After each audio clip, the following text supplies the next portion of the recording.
নমস্কার, রান্নার আনন্দ চ্যানেলে আপনাদের সবাইকে স্বাগত জানাই। সাবুদানা না ভিজিয়ে কিভাবে যে কোনো উপবাস বা একাদশীর দিনকে আপনারা সাবুর পরোটা বানাতে পারবেন সেটাই আমি আপনাদের আজকে দেখাবো। এটা বানানো কিন্তু খুবই সহজ আর খেতেও কিন্তু অসাধারণ। যদি ভালো লেগে থাকে তাহলে প্লিজ আমার চ্যানেলটা সাবস্ক্রাইব করে নেবেন। আর এই পরোটা বানানোর প্রত্যেকটা স্টেপ কিন্তু খুবই গুরুত্বপূর্ণ, তাই জন্য ভিডিওটা স্কিপ না করে পুরো দেখুন। আর যদি ভালো লেগে থাকে তাহলে একটা লাস্টে কমেন্টে অবশ্যই জানাবেন যে আপনাদের কেমন লাগলো। তাহলে চলুন শুরু করা যাক। সবার প্রথমে এখানে আমি নিয়ে নিয়েছি 1 কাপ মতো সাবুদানা। তো একদম যেটা বড় বা একদম যেটা ছোট সেই সাবুদানাটা নিয়ে নিই, আমি মাঝারি সাইজের সাবুদানাটা নিয়ে নিয়েছি। এবার এটাকে মাঝারি আঁচে 2 মিনিট মতো ভেজে নেব। অবশ্যই মাঝারি আঁচে ভাজতে হবে, হালকা করে শুকনো খোলায়। আর এটার রঙটা যেন পরিবর্তন না হয়, জাস্ট হালকা একটু 2 মিনিট ভেজে নিতে হবে, যাতে একটু ক্রিস্পি ভাব চলে আসে, ঠিক সেই রকম। তো খুব বেশি ভেজে ফেলবেন না। তো এবারে হিটটাকে বন্ধ করে দেবো আর এটাকে একটা থালায় ঢেলে নিয়ে ঠান্ডা করে নেব একদম। তো এটাকে অবশ্যই আগে ঠান্ডা করে নেবেন পুরোপুরি একদম, নয়তো কিন্তু একদম পাউডার মতো এটা পেস্ট হবে না। তো পুরো ঠান্ডা হয়ে যাওয়ার পরই এটাকে কিন্তু গুঁড়ো করতে হবে। তো এটা গুঁড়ো করার জন্য আমি গ্রাইন্ডারে মিক্সারে নিয়ে নিলাম। তো এবার এটাকে গুঁড়ো করে নেব। অবশ্যই কিন্তু পুরো ঠান্ডা হওয়ার পর তবেই এটা গুঁড়ো করবেন। তো আমি আপনাদের দেখাচ্ছি, দেখুন খুব সুন্দর কিন্তু গুঁড়ো হয়ে যাবে, কোনো অসুবিধা নেই। সাবুটা শুধুমাত্র 2 মিনিটের জন্য মাঝারি আছে, কিন্তু হালকা করে ভেজে নিলেই দেখবেন এটা গুঁড়ো হয়ে যাচ্ছে একদম ঠান্ডা করে নেওয়ার পর। তো দেখুন একদম কিন্তু গুঁড়ো হয়ে গেছে। আচ্ছা, গুঁড়ো করার পর এটাকে একটা চালনি দিয়ে আমি চেলে নিচ্ছি। যদি কোনো মোটা থেকে থাকে কিছু দানা, তো সেটা যাতে না থাকে সেই জন্য এটাকে আমি চেলে নেব, যাতে একদম পাউডার মতো যেটা থাকে সেটা দিয়ে যাতে সাবুদানা পরোটা বানাতে পারি, আর সেটা যেন খুব সুন্দর হয় সেই জন্যই। তো দেখুন আমি একটুখানি চেলে নিচ্ছি তার জন্য। তো অবশ্যই কিন্তু আপনারাও চেলে নেবেন। আর এটা আমি আর ব্যবহার করব না, কারণ এইটুকু তো আর গুঁড়ো করা যায় না। এবারে এখানে আমি নিয়ে নিয়েছি 3টে একদম ছোটো সাইজের আলু সিদ্ধ করে। যেহেতু ছোটো সেহেতু আমি 3টে নিয়েছি এখানে। তো মাঝারি সাইজের আলু হলে আপনারা 2টো নেবেন। তো এবারে গ্রেট করার জন্য যেটা থাকে আদা রসুন গ্রেট করার জন্য, সেটা দিয়ে আমি আলুটাকে গ্রেট করে নিচ্ছি। অবশ্যই কিন্তু আলুটাকে গ্রেট করে নেবেন, তারপরেই কিন্তু এটাকে হাত দিয়ে চটকাতে হবে। গ্রেট না করে যদি চটকাতে যান তাহলে দেখবেন অনেক সময় মোটা মোটা এখানে থেকে যাবে আলুটা, সেই জন্য গ্রেট করে নিলে এটি চটকাতে সুবিধা হবে। তো এবারে যেটা সাবুর যেটা বানিয়েছিলাম একদম আটার মতো গুঁড়োটা, সেটা থেকে একটুখানি তুলে রাখছি, যাতে এটা বেলার সময় একটু এটা দিয়ে বেলতে পারা যায়, এই গুঁড়োটা দিয়ে বেলতে পারা যায়।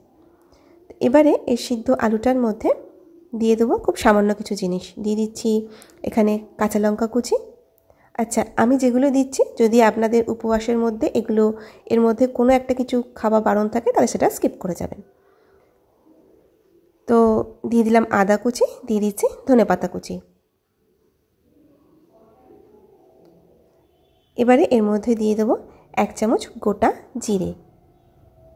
এগুলো অবশ্যই দেবেন, যদি খেতে কোনো অসুবিধা না থাকে আপনাদের, তাহলে কিন্তু স্বাদটা ভালো হবে। দিয়ে দিলাম পরিমাণ মতো নুন। এবারে এর মধ্যে সাবুদানার গুঁড়োটা ঢেলে দিচ্ছি। সাবুদানার গুঁড়োটা দেওয়ার পর এবারে খুব ভালো করে এটাকে চটকিয়ে নেব। আজকের এটা দেখার পর যদি আপনাদের ভালো লেগে থাকে তাহলে প্লিজ সাবস্ক্রাইব করে নেবেন আমার চ্যানেলটা, আর পাশে থাকা বেল বাটনটা অবশ্যই প্রেস করে দেবেন, তাহলে যে কোনো রেসিপি আমি কিন্তু ছাড়লে আপনারা সবার আগে নোটিফিকেশান পাবেন। আমি কিন্তু খুব সাধারণ রান্নাই দেখাই, যাতে তেল মশলা খুব কমের মধ্যে একটা দুর্দান্ত স্বাদের রেসিপি তৈরি করতে পারি, সেটাই আপনাদের সাথে শেয়ার করে কিন্তু দেখাই। তো দেখুন এবারে অল্প অল্প জল মেশাবো, জল মিশিয়ে একটা মণ্ড মতো তৈরি করে নেব। আমরা রুটি বা আটা তৈরি করার জন্য রুটি আটা তৈরি করার জন্য যে মণ্ডটা তৈরি করি, তার থেকে কিন্তু এটাকে নরম বানাতে হবে। যতটা সম্ভব এটাকে একটু নরম করে বানাতে হবে, কারণ সাবুদানা কিন্তু জল প্রচণ্ড টানে। তো এটা একটু 10 মিনিট মতো রেস্টে রাখতে হবে, সেই জন্য প্রথমে আপনাকে একটু একদম নরম করে এটাকে মেখে নিতে হবে। কিন্তু অল্প অল্প জল ব্যবহার করতে করতে তারপরে মণ্ড মতো তৈরি করবেন, একবারেই প্রথমে বেশি করে জল দিয়ে দেবেন না, তাহলে এটা আবার একদম পাতলা হয়ে যাবে। তো দেখুন আঙুলটা দিচ্ছি, এটা কিন্তু আঙুলটা ঢুকে যাচ্ছে, তো এরকম যেন নরম হয় অবশ্যই। তো এবার এটাকে 10 মিনিট ঢাকা দিয়ে রেখে দেব।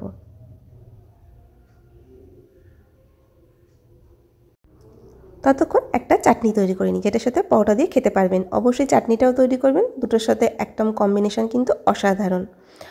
তো এবারে দিয়ে দিলাম ধনেপাতা কুচি, দিয়ে দিচ্ছি আদার টুকরো 1 ইঞ্চি মতো, দিয়ে দিচ্ছি দুটো কাঁচা লঙ্কা, ঝালটা আপনাদের পছন্দ মতো দেবেন, যেহেতু উপবাসের সময় সেহেতু ঝালটা বুঝে দেবেন আরই। দিয়ে দিচ্ছি লেবুর রস, লেবুটাকে খুব বেশি চিপবেন না, তাহলে তেতো হয়ে যাবে। তো মোটামুটি 1 চামচ মতো লেবুর রস দিয়ে দিলাম। এবারে এর মধ্যে দিয়ে দিচ্ছি কাঁচা বাদাম কয়েকটা, দিয়ে দিচ্ছি পরিমাণ মতো নুন, দিয়ে দিচ্ছি 1 চামচ গোটা জিরে, দিয়ে দিচ্ছি খুব সামান্য একটু জল, খুব বেশি জল দেবেন না, তাহলে একেবারে পাতলা হয়ে যাবে। তো আমি এখানে কিছুটা জল দিয়ে এটাকে পেস্ট করে নেব। তো দেখুন এটার ঘনত্বটা ঠিক এই রকম হবে। এই চাটনিটার স্বাদও কিন্তু দুর্দান্ত। এটা যে কোনো নিরামিষের দিনে বা যে কোনো কিছুর সাথে কিন্তু পরোটা বলুন, যা কিছুর সাথে বলুন, এটা আপনারা খেতে পারেন। ভীষণই সুন্দর, যে কোনো দিন এই চাটনিটা বানিয়ে খেতে পারেন। তো এবারে দেখুন 10 মিনিট পর আমি আপনাদের দেখাচ্ছি। তো দেখবেন 10 মিনিট পর কিন্তু যেরকমই মাখুন না কেন আবারও কিন্তু একটু শক্ত হয়ে যাবে, কারণ রাবারের মতো হয়ে যাবে। তো এটাকে নরম করতে কিন্তু আবারও একটু জল দিয়ে ভালো করে ঠেসে নিতে হবে। তো অবশ্যই জল দিয়ে কিন্তু ঠেসে নেবেন এটাকে 10 মিনিট পর আবার। তো দেখুন আমি এখানে কিন্তু একটু বেশি করে জল দিয়ে দিলাম, জল দিয়ে কিন্তু এটাকে আবারও ভালো করে ঠেসে নেব।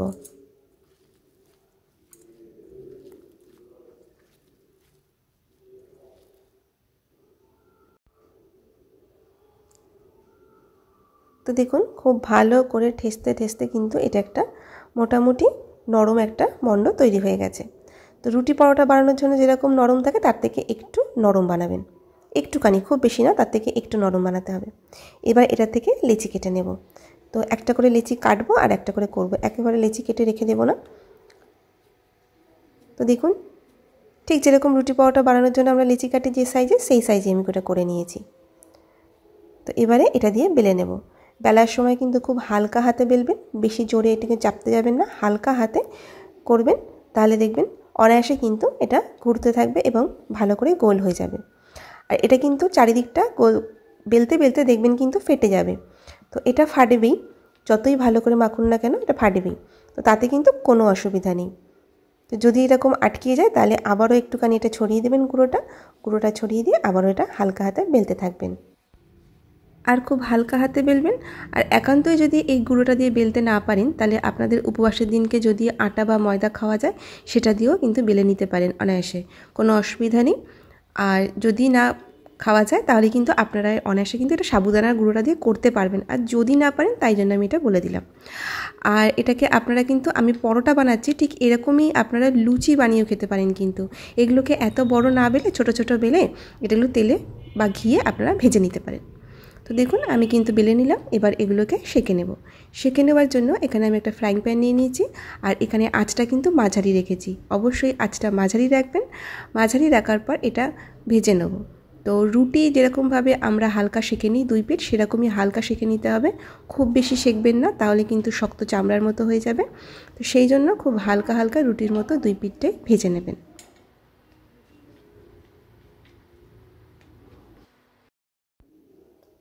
তো দেখুন একটা দিক সেঁকে নিয়েছি হালকা করে, যেমন রুটি সেঁকে। এবার ওপর থেকে লাগিয়ে দিচ্ছি ঘি।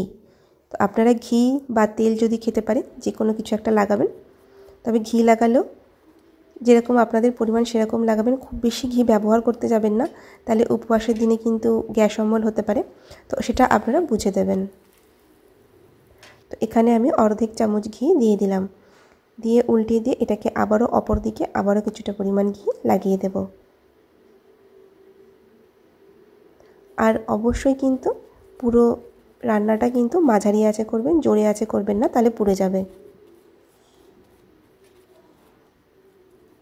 দেখুন আমি 2 পাশেই ঘি লাগিয়ে নিলাম। এবার এটাকে উল্টিয়ে পাল্টিয়ে ভালো করে সেঁকে নেব।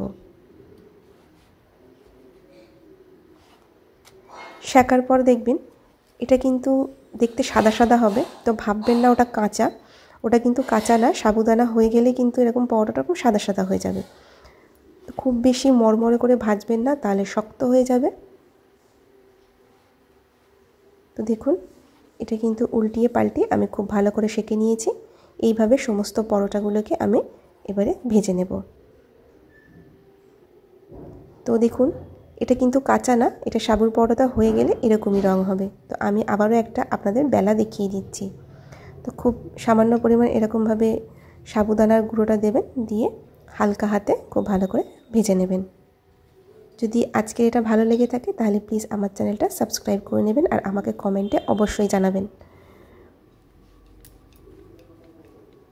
খুব বেশি পাতলাও করবেন না, খুব বেশি মোটাও করবেন না, যেরকম সাধারণ রুটি খাওয়ার জন্য হয় ঠিক সেরকমই রাখবেন।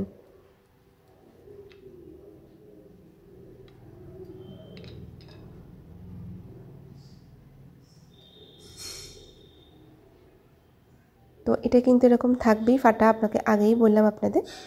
তো এটাকে সেঁকে নেব। তো দেখুন পরোটাগুলো আমি খুব ভালো করে ভেজে নিয়েছি। এটা খেতে কিন্তু দুর্দান্ত। এটা শুধু উপবাসের দিন না, আপনারা যে কোনো দিন বানিয়ে খেতে পারবেন, কারণ ভীষণ নরম আর খেতে কিন্তু দুর্দান্ত হয়। ভালো লাগলে চ্যানেলটা সাবস্ক্রাইব করে নেবেন আর ফেসবুক থেকে দেখলে ফলো করে নেবেন। সকলকে ধন্যবাদ পুরো দেখার জন্য।